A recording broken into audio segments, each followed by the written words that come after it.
Beautiful Friday. Yes, it is Friday. So today we're going to be talking about Mercury moving into Aquarius, where it's going to be retrograding. Retrograde! Mercury retrograde, which is not that big of a deal. So just bear with me. And then Venus is moving into Capricorn as well. And it's only going to be there for a month. Well, actually, less than a month.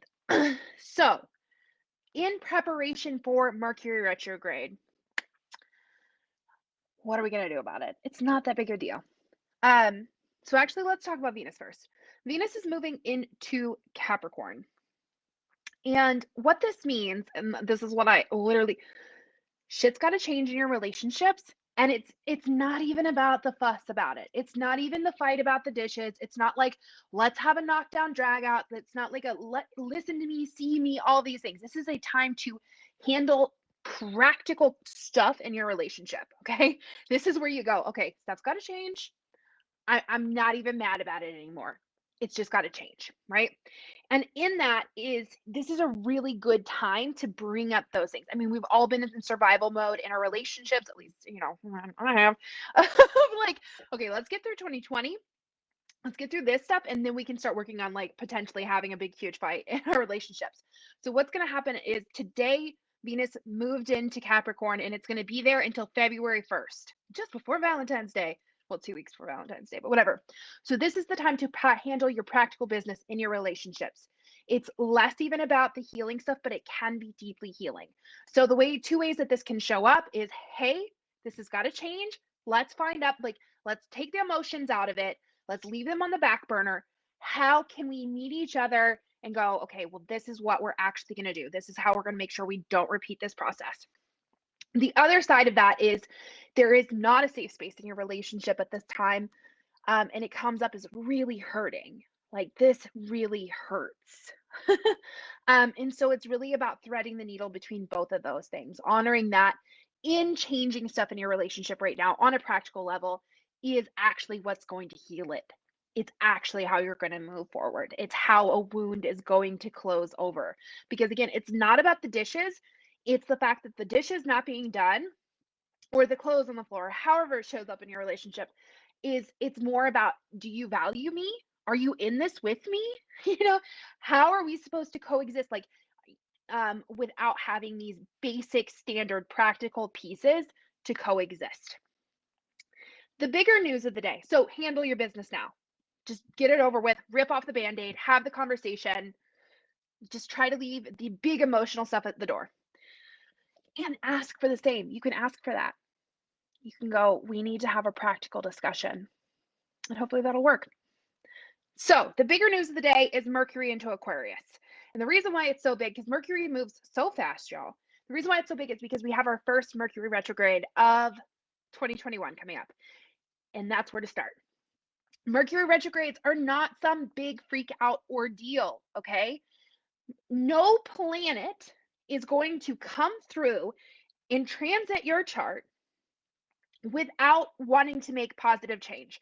So the story I always go back to is during a horrible Mercury retrograde for me, I had a launch, I had emails that needed to go out, and then my email provider locked me out and did not have tech support available unless I upped to the next payment plan, which was even like wildly more expensive. And I was like, this is the dumbest thing I've ever heard of. Screw you, Mercury retrograde. This is awful. And then I was like, you know what? What if there's a gift in this? What if there's a blessing in this? What if I actually, I've never looked at other options available to me. What if instead of, and I have to add in here, I had 2 hours to get these emails out. What if instead of this being some knockdown, horrible thing that's going to happen to me, what if there is a blessing? And I looked up other email providers and I found one that was better and cheaper. So when things come up in communication, in technology, any of the things that Mercury rules, mindset, this is Mercury retrograde's the time to change it, a time to work with it, time to see that there are better options available. So when there is crisis or conflict during a Mercury retrograde time, that is there to help you realize that there is a path that is easier. So instead of going, Mercury retrograde, go, how can I make this easier? What am I missing? All retrogrades are going back for you to pick up on something that you did not see the first time around. So with that being said, this first little trek into Aquarius up until January 15th. We're good. We're getting it through. We're not going back to that. You're not getting messages during that time. However, from January 15th to January 30th is a time where you really want to be paying attention. This is called the shadow period of Mercury. And what that means is when Mercury is going over, this is the area it's going to come back to. So this is the same kind of terrain in our charts that is going to be what is bringing stuff up for us. Sarah, love it. Beth, love that. Yes, yes, yay. So if you have any planets between 26, or well, we'll start with the first part, between 11 and 26 degrees of Taurus, Scorpio, this is where you're going to have a square. So this Mercury retrograde is going to come back on this. And I'm going to make a guide for you guys. I'm going to send it out to you tomorrow. It will be in the Wise Woman Facebook group to download. What this means is there's going to be some tension there with whatever planet is involved. And we can actually look at this in your charts. You can text me on here, send me a comment. So if you have planets between 11 and 26 degrees, you're going to have some kind of crisis coming up, remembering that it's so you can find something easier. If you have a planet in Leo between 11 and 26 degrees, there's an opposition. You're going to be integrating something during this Mercury retrograde. If you have it between 11 and 26 degrees, Gemini and Libra, there is going to be an opportunity for some creative energy. There's going to be some flow. There's going to be something that's coming up for you where you can really kind of crank up your juice and produce something new. Last but not least is if you have it between 11 and 26 degrees, any planet, whether this is your natal Mercury, any planet between 11 and 26 degrees, Aries and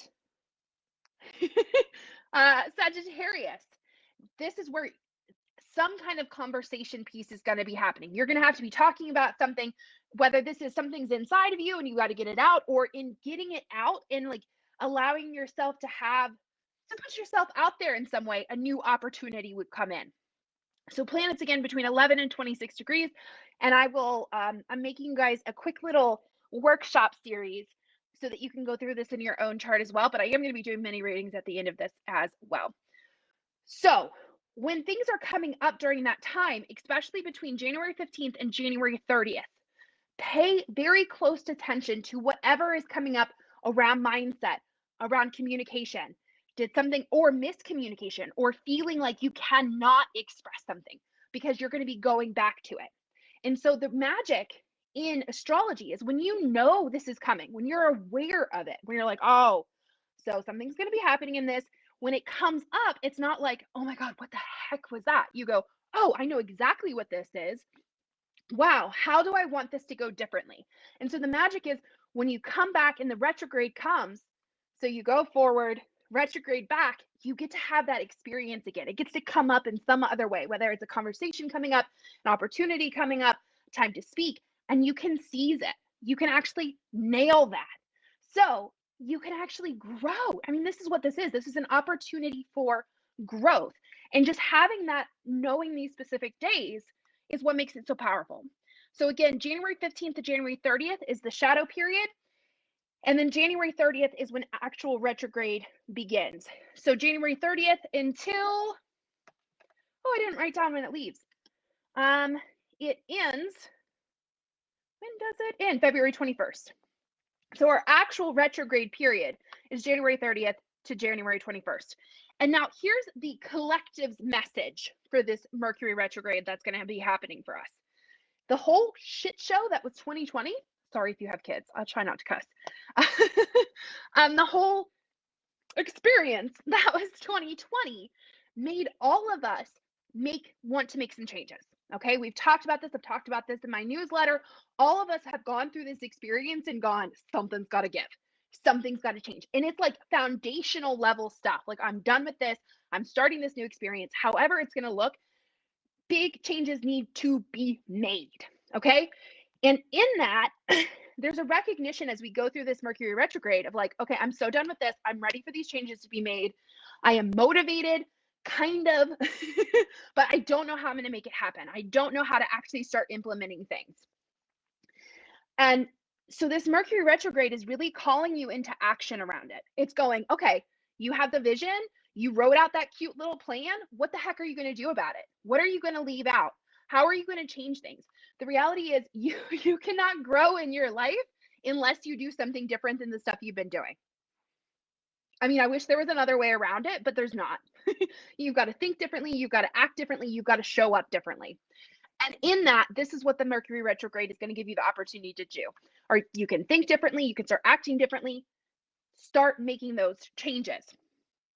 When it goes direct, the end result of this is really to move us from our heart. Okay. So, for example, 2020 could have gone through and had some issues with money or security for you in some shape, sense of the word, or loneliness, right? Feeling like you're lacking in support in some way. And you're going, okay, well, I want to have these things. And what the Mercury retrograde is actually asking you to do is while you're taking these actions, while you're starting to figure things out, is going, make it authentic.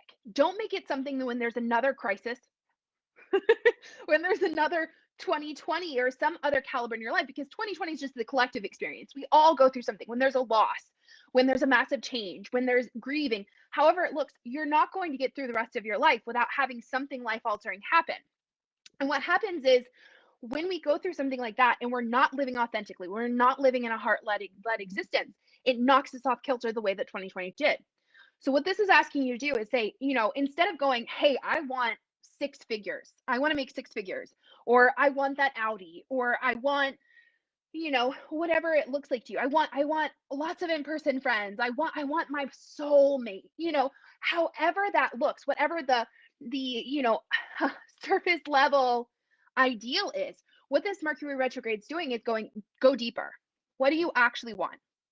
You don't want six figures. You want to be able to live your life in a certain way. You want to be able to stay home with your kids, or vice versa. Have, if there was another 2020, be able to hire somebody to actually like come sit with them when they can't figure out how to turn off Zoom or unmic or mic themselves, or however that be. Or maybe it's an office space that you can close yourself in, hide in a closet instead of however it looks. And it's not just a soulmate, it's someone that you want to support you, to cherish you, to kiss you on the forehead, to sleep with you when you have a nightmare, or be there when you have a nightmare at night. So it's saying, instead of coming at this like, okay, I want the surface level thing, it's asking you to go deeper. What is it that you actually want? And this is your opportunity to bring it to the surface. And what's going to happen as we finally shift out of this and Mercury goes direct, you're either going to be able to come from that emotional space and talk about it. You're going to be able to say, okay, here's what my heart wants. Here's what I'm going after. Here's my vulnerable ask. Because you're going to be wearing, all of us are going to be wearing our hearts on our sleeves as this comes out. Or what you're going to see people is continuing to lead from the shadow. Okay. And this can turn into some major meltdowns as this goes direct on the 21st. And what that's saying is, when they're in the meltdown or you're in the meltdown, and there's no shame in that, like we all have to play this game somehow, is how do we bring our desires to the surface? How do we take desire, hunger for something, and take it from um, being something we shouldn't want? It's bad to want it. It's bad to be hungry, to be all of these things. And how do we take it and turn it into something sacred? Because no matter what we're longing for in life, the root of it is in something sacred. And what happens is there's a certain I'm going to say perversion that happens when we don't recognize that what we want is sacred, that what we desire is sacred and necessary. I don't know why this is coming. My example here is somebody who's really desiring partnership and feels like it's an impossibility for them, and then they end up in like a sugar daddy relationship or something, the opposite end, or or somebody who's really desiring six figures and the money that it brings, and brings up in a job that they hate, right? When we're not coming from a sacred desire, heart-led space, it doesn't last long term. So that's the big ask for all of us. And that's it. So I don't see any questions on here. Love that, Casey. LOL. Yes. I'm seeing lots and lots of birth times in here. So if you're watching this on Instagram or YouTube, please come join me in the Wise Woman Facebook group where we go live. And I'm actually going to be digging into these people's charts. I'm actually putting my eyeballs on their charts. So if you're not already here, you want to be here. All right. So for those of you that are here now, let's see here. Who put it in first? Candace. All right. So I'm looking into your chart, Candace. Thank you so much for joining me for Mars in Taurus. Be sure to join me on Instagram at Casey Dene or over on Facebook in the Wise Woman Collective Facebook group where I do live mini chart readings. My next one is this Thursday, but I do them several times a week and we dig into your chart and how the transits are happening for you. Thank you so much for joining me and have a wonderful day.